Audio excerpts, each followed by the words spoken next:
29వ అధ్యాయం 7వ వచనం ఏంటంట? నీతిమంతుడు బీదల కొరకు న్యాయము విచారించును, దుష్టుడు జ్ఞానమును వివేచింపడు.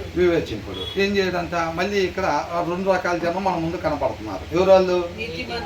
ఒక ఆయన నీతిమంతుడు, ఇంకొక ఆయన దుష్టుడు. నీతిమంతుడు ఏం చేస్తాడు? ట్యాప్కి బీరువా తాళం తీసి ఆ నగలు చూసుకుంటా ఉంటాడా? ఎట్లా లేదో నా 2 కూడా కొనాలి, అవునా? ఇక ఆ లాకర్కి ఇంకెంత ఖాళీ ఉందనుకోండి, ఎట్టి పరిస్థితుల్లో ఆ ప్లేస్ కూడా నింపాలి డబ్బులు కట్టలు పెట్టి. నీతిమంతుడు అట్లా చేసుకుంటూ ఉంటాడా? ఏం చేస్తాడంట? The righteous care about justice for the poor. అర్థమవుతుందండి? మనతో పాటు ఉంటున్న పేదలు ఎంతమంది అయితే ఉన్నారో ఆ పేదలు వాళ్ళకి జరగాల్సిన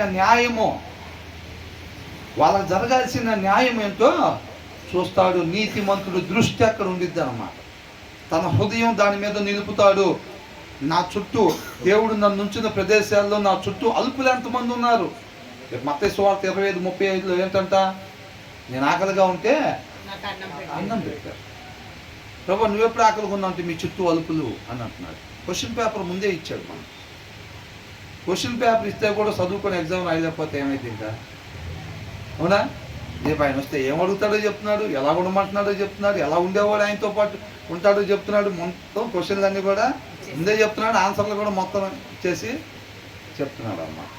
కాబట్టి నీతిమంతుడు వాక్యాన్ని అనుసరించేవాడు, ఆయనలో నాటబడేవాడు. అర్థమవుతుందండి? మన సహోదరులు మన నుంచి ఏం కోరుకుంటారంట? దేవుని ప్రేమను కోరుకుంటారంట, లోక ప్రేమను కాదండి. ప్రేమలో రకాలు ఉన్నాయా లేదా? అవునా? అవసరాల కోసం వచ్చే వాళ్ళు ఉంటారు. మొన్న అనుకున్నాం, ఏమంటారు? పరపులో కూర్చొని నీ కోసం ప్రాణం, పోలీసు విజులోదంగానే అప్పటికే పక్క తిరుగుతూ ఉన్నాడు. ప్రాణం ఇచ్చేవాడు ప్రాణం దాటాకి వెళ్ళాడేమో మరి, అవునా? పక్క తిరిగే లోపల ఉన్నాడు అసలు. ఇంకా కొంతమంది చూస్తే రకరకాల ప్రేమ ఉంటాయి, అవునా? మన పొరుగు వాళ్ళు మన నుంచి ఏం కోరుకుంటారంట? దేవుని ప్రేమను కోరుకుంటారంట. నిస్వార్థమైంది దేవుని ప్రేమను కోరుకుంటారన్నమాట. కాబట్టి నీతిమంతుడు కేర్ అబౌట్ జస్టిస్ అండర్లైన్ చేసుకోవాలి. మనం ప్రతి మనిషికి ఉండాల్సిన లక్షణం, మనం రైట్ వేలోనే ఉన్నామా లేదా అనేది ఎవరికి వాళ్ళకి వ్యక్తిగతంగా తెలిసింది. పేదవారికి పట్ల నా దృష్టి వెళ్తుందా, నా హృదయం అక్కడ నిలుస్తుందా? వాళ్ళు ఏదన్నా బాధలు చెప్పుకుంటుంటే, ఏమండి మా పరిస్థితి ఇట్లా ఉంది, అబ్బాయికి ఇట్లా జరిగింది అట్లా జరిగి ఇసుకుపడుతుందా? కొంతమంది మన బాధలు చెప్పండి రా అంటే వారం రోజులు టైం తీసుకుంటాం. అసలు ఏమైందంటే దాని తర్వాత ఇట్లాగైందమ్మా అంటే అవునా అనాలి వాళ్ళు. మనం చెప్తుంటే అట్లా కోరుకుంటాం. అదే పేదవాళ్ళు, మా ఉద్యోగం పోయిందమ్మా, కొంచెం బియ్యం ఎట్లా తెచ్చుకోవాలి తెలియట్లేదా, అది ఇది అని చెప్తుంటే, పిల్లలు చూస్తే ఇట్లా ఉన్నారు, ఫీజు గట్ట ఇవన్నీ చెప్తుంటే ఎనబుద్ధి అవుతుందా మనకి? సరే అక్క ఆయన వచ్చే టైం అవుతుంది అంటున్నావా? అవునా? మన గురించి చెప్పుకోమంటే, మన బాధలు చెప్పమంటే మొత్తం అసలు అంతా యాక్టింగ్ అంతా కలిపేసుకొని లీనమైపోయి చెప్తాం. అవతల వాళ్ళ పరిస్థితి చెప్పుకుంటుంటే మనకి ఎనబుద్దే అవ్వట్లేదు అనుకో, మనం దేవుడి హృదయం మన హృదయం ఎంత దూరంగా ఉన్నామో అర్థమైపోయింది అక్కడే మనకి ఎనబుద్ధి అవ్వట్లేదు అనుకో. అవతల వాళ్ళ పరిస్థితి చెప్తుంటే మనకి ఎనబుద్ధి అవ్వట్లేదు అనుకో, దాన్ని బట్టి అర్థమైపోయింది మనకి. అర్థమవుతుందండి? ఎవరు ఎట్టపోతే మనకెందుకు, నేను నెల జీతం తెచ్చుకున్నా, ఓకే అదే బియ్యము కూరగాయలు ఇవన్నీ టిఫిన్ వీటన్నిటికీ జాగ్రత్త చేసుకున్నా అంటాం. డ్యూటీ అక్కడ, ఇల్లు అక్కడ, జీతం డబ్బులు తయ్యి కొనుక్కొని వెళ్తున్నాం. దారిలో ఎంతమంది లేకుండా ఉన్నారు? వాళ్ళకి వెళ్ళి చూపే పోతుందా అంటున్నాడు. అట్లా పోతే నువ్వు నేను ఉండాల్సిన రీతిగా ఉండట్లేదు అని అంటున్నాడు. ఎవరంట? The righteous care about justice for the poor. సరైన వస్త్రాలు కట్టుకోవటానికి లేనోళ్ళు, వాళ్ళు నాలాగా దేవుడు తయారు చేసుకున్నాడు ఆయన చేతులతో, వాళ్ళు కూడా సరైన వస్త్రాలు వాళ్ళ శరీరాన్ని కప్పుకోవటానికి కావాల్సిన వస్త్రాలు వేసుకోవటానికి అర్హులు వాళ్ళు అని చెప్పి మనం దాన్ని మన పరిగణలోనికి తీసుకోవాలి. అర్థమవుతుందండి? మాకు ఇట్లా రాసి పెట్టారు 3వ ఫ్లోర్లో కూర్చొని కాఫీ తాగమని, బ్లాక్ కాఫీ. మీకు అట్లా రాసి పెట్టారా వర్షం పడితే నీళ్ళు ఇంట్లోకి రమ్మని? అట్లా అనుకుంటారా? అట్లాగా. అర్థమవుతుందండి? కాబట్టి ఏంటంట, వీళ్ళు ఏం చేస్తారు, ఈ పేదవాళ్ళకి వాళ్ళకి జరగాల్సిన న్యాయం, వాళ్ళకి తింటానుకుందా లేదా, వాళ్ళు కూడా నాలాంటి మనుషులు. నేను కుదిరితే నెక్స్ట్ తరానికి కాదు, ఈ తరంలో తింటానికి చాలామంది లేకుండా నా కళ్ళ ముందు ఉన్నారు. ఆయన కృపను బట్టి నన్ను ఈ ప్రదేశంలో ఉంచాడు. అవునా కదా? కాబట్టి మనం చేయాల్సింది కంపల్సరీగా నేను చేయాల్సిందే. అది మ్యాండేటరీ అన్నమాట. ఎక్స్ట్రా మార్కులు కాదండి, అది ఎక్స్ట్రా మార్కులు కాదు. ఈ పేద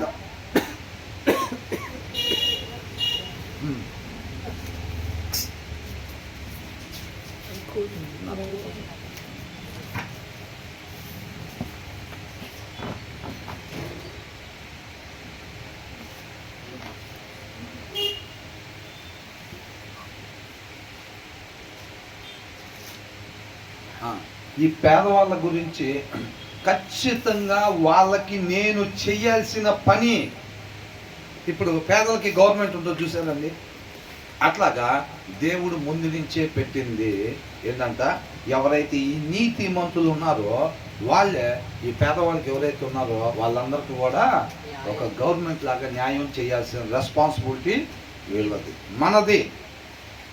అర్థమవుతుందండి? కాబట్టి ఈ తర్వాత ఆయన ఎవరంట? దుష్టుడు. ఆ జ్ఞానాన్ని వివేచింపడు, తనకు తెలియదు, తన దృష్టి అటు బాదు. ఎందుకు? దుష్టుడు అంటేనే ఏమర్థం చేసుకోవాలి? తల సరిగ్గా దువ్వనోడు అన్నా, చెప్పులు సరిగ్గా వేసుకున్నాడు అన్నా, మరేంటి? హృదయంలో వాక్యము లేనివాడు అని. హృదయంలో వాక్యం లేనివాడికి ఆయన జ్ఞాన వివేకాలు ఉండవు కాబట్టి ఆయన దృష్టి ఆయన దగ్గరికి, పేదల దగ్గరికి పోదు. ఎందుకని? స్వాభావికంగా ఉండే మూఢత్వాన్ని బట్టే ఇల్లు నడుచుకుంటారు. అది కీడుకు మాత్రమే నడిపిద్ది తప్ప మేలుకి నడపదు. కాబట్టి వీళ్ళు చిన్నగా అక్కడి నుంచి వీళ్ళు కూడా వెరైటీగా ఉండరండి, మనలాగానే ఉంటారు. కాకపోతే వాళ్ళ వటికి మాత్రమే చూసుకుంటారు. వాళ్ళు పొద్దున పూట టిఫిన్ చూసుకుంటారు, మధ్యాహ్నం భోజనాలు చూసుకుంటారు, పిల్లల స్నాక్స్ చూసుకుంటారు, వాళ్ళ వస్త్రాలు చూసుకుంటారు. వాళ్ళ వడికి మాత్రమే చూసుకుంటారు. ఏంటంటే జాయిస్, వాళ్ళ వరకే. నాకు బట్టలు ఉన్నాయా లేదా, మా పిల్లలకి బట్టలు ఉన్నాయా లేదా చక్కగా వేసుకుంటానికి, మాకు తినడానికి ఉందా లేదా, పిల్లలకు తినడానికి ఉందా లేదా, వర్షం పడితే మాకు ఉండటానికి ఇల్లు ఉందా లేదా, అవునా, వెళ్ళడానికి కారు ఉందా లేదా, లేకపోతే అవి ఉన్నాయా లేదా, ఇది ఉన్నాయా లేదా, వాళ్ళ వరకే చూసుకుంటారు. అంటే వాళ్ళు కూడా మనలాగే నీట్గా దూకొని ఉంటారు, తలలు దూకొని ఉంటారు, మనలాగే వస్త్రాలు వేసుకొని ఉంటారు. దుష్టుడు అంటే ఎట్లా ఉంటాడు? వెరైటీగా కొమ్ములు గిమ్ములు తోకలు ఉంటాయా? ఏముండవు. హృదయంలో వాక్యం ఉండదు అంతే. ఆ వాక్యం లేని హృదయంలో ఉద్దేశాలు ఇలా ఉంటాయి అన్నమాట. ఏంటి? మాకు తినడానికి ఉంది, మా భార్యకు ఉంది, తల్లిదండ్రులకు ఉంది, పిల్లలకు ఉంది, ఓకే, ఇంకా రేపటికి కూడా ఏర్పాటు చేయాలి, ఎల్లుండి కూడా ఆయన కృపను బట్టి ఇంకా సమయం ఇస్తే వచ్చే తరానికి కూడా, ఇంకా టైం ఇస్తే ఇంకో తరానికి కూడా. అర్థమవుతుందండి? అట్లుంటుంది అనమాట. మనిషి మనలాగానే ఉంటాడు, మనతో పాటు కూడా ఉంటారు. అవునా కదా? ఉంటారు. కాకపోతే ఆ లోపల అట్లు ఉంటుంది అన్నమాట. హృదయంలో వాక్యం లేకపోవటం వల్ల ఆయన జ్ఞాన వివేకాలు ఉండవు. ఆయన జ్ఞానం లేకపోతే ఇలా దృష్టి అటు పోదు. ఆయన మరల్చకపోతే వారి వైపు మన కన్నులు, దేవుడు మరల్చాల్సిందే. మన కన్నులు పేదవారి వైపు తిరగాలి అని అంటే అది ఆయన చేయాల్సిన కార్యం. మనం నిజంగా దుప్పి నీటి వదులు కొరకు ఆశపడినట్టుగా, మనం నిజంగా ఆశపడి ఆయన ఆశ్రయిస్తే తృప్తిపరుస్తాడు, అట్లా క్రియ జరిగించేటట్టుగా. అర్థమవుతుందండి? అంతరంగంలో ఆశ ఉండాలి. ఎంతకాడికి ఇట్లా 20,000 పెట్టి శారీ కొన్నాం, నెక్స్ట్ పండగకి 30,000, తర్వాత పండగకి 40,000, తర్వాత పండగకి ఇక లిమిట్ ఎక్కడ? ఇక లిమిటే లేదు. అవునా? కాబట్టి మనం అది కాదు, మనకేం కావాలో అది మాత్రమే చూసుకునేవాడు మనిషి ఉండాల్సిన తీరు కాదు. మన చుట్టుపక్కల ఎవరినైతే పేదవారిని దేవుడు ఉంచాడో ఆ ఏరియాలో, ఆ కాలనీలో ఉండేవాళ్ళు ఎవరైతే ఉన్నారో నీతిమంతులు, కంపల్సరీగా వాళ్ళకి న్యాయం జరిగించాల్సిన బాధ్యత వీళ్ళదే. అర్థమవుతుందండి?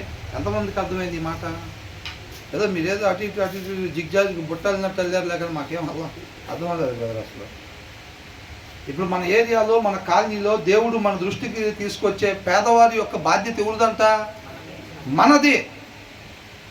ఒక మనిషి ఉండాల్సిన రీతిగా మాత్రమే ఉండటం అంటే అది.